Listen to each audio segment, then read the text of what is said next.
अस्सलाम वालेकुम नाजरीन, मैं हूं हकीम ज़ियाउर रहमान और आप देख रहे हैं मेरा यूट्यूब चैनल हर्ब्स। नाजरीन, आज की छोटी सी मुख्तसर सी वीडियो गले पड़ने से मुतालिक है, जिसे टॉन्सिल्स भी कहते हैं। इस मर्ज़ में गले के गदूद फूल जाते हैं और उनमें दर्द शुरू हो जाता है।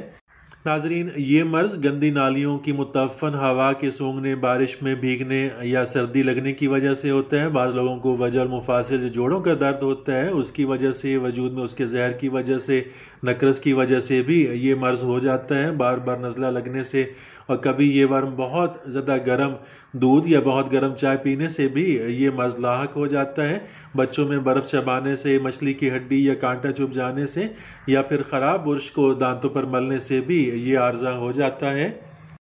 नाजरीन, यूनानी तरीका इलाज में मकामी सोजिश और वरम को दूर करने के लिए फटकड़ी, सफ़ेद चारमाशा, शहद खालिस 1 तोला, इन दोनों को मिलाकर फिरेरी पर लगाकर, रुई के ऊपर लगाकर, सूजे हुए गलों के ऊपर अंदर की तरफ हलक में लोज़तीन पर इसको लगाया जाता है और जो पानी खारिज हो उसे थूकते रहते हैं। इससे बहुत जल्द आराम आ जाता है। इसी तरह नाजरीन, अमलतास बहुत मुफीद है गले के अमराज के अंदर, गले पड़ने के अंदर, टॉन्सिल्स के अंदर।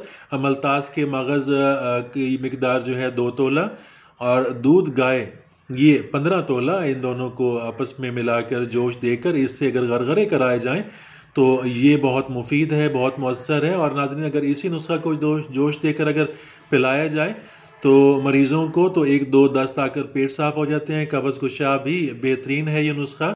नाज़रीन, यूनानी तरीका इलाज में फटकड़ी, माजू, फूल अनार और छिलका अनार, तमाम चीज़ें तकरीबन आधा माशा लेकर 250 ग्राम 1 पाव पानी में उबाल कर, छान कर इसका गरारे कराना बहुत मुफीद है, बहुत मौसर है इस मर्ज़ के लिए। नाजरीन, इसके साथ ही इजाज़त चाहता हूँ। मिलते हैं अगली वीडियो में, तब तक के लिए अल्लाह हाफिज़।